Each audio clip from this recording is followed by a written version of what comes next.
வசதி நெருக்கடியின் காரணமாக அதிகரித்து வரும் தேவைகளை பூர்த்தி செய்ய கட்டிடம் மற்றும் கட்டுமானத்துறை தற்போது அதிக வீடுகளை கட்ட வேண்டிய கடுமையான அழுத்தத்தில் உள்ளன.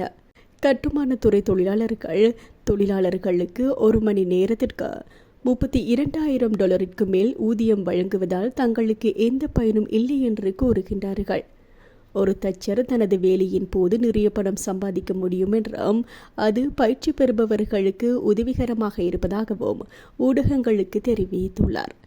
பயிற்சியாளர்களுக்கும் தொழிலாளர்களுக்கும் இடையே ஊதிய ஏற்றத்தாழ்வு உள்ளது. மேலும் இது கட்டிடம் மற்றும் கட்டுமானத்துறைக்கு மற்றொரு பிரச்சனையாக மாறியுள்ளது.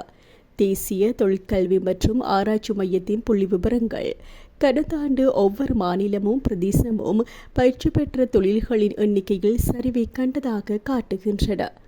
தற்போதைய பொருளாதார நெருக்கடியால் குறைந்த ஊதியம் பெறும் இந்த பயிற்சியாளர்களின் வாடகை திருப்திகரமாக இல்லை என்று குயின்ஸ்லாந்து கட்டிடக் கலைஞர் கூறியுள்ளார். 2025ஆம் ஆண்டிற்கான பட்ஜெட்டில் பயிற்சியாளர்கள் தங்கள் பயிற்சியை முடித்து தகுதி பெறுவதை உறுதி செய்வதற்காக அந்த காலம் முழுவதும் அவர்களுக்கு $10,000 வழங்க நடவடிக்கை எடுக்கப்பட்டுள்ளது.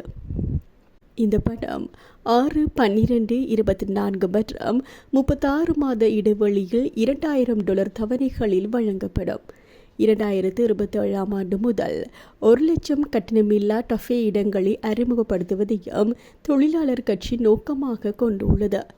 இயந்திரவியல், எலக்ட்ரீசியன்ஸ்கள் மற்றும் தச்சர்கள் போன்ற துறைகளில் தேசிய திறன் பற்றாக்குறையை நிவர்த்தி செய்வதற்கான சரியான திசையில் இது ஒரு படியாகும் என்று கட்டிட கட்டுமான பொது மேலாளர் கூறியுள்ளார்.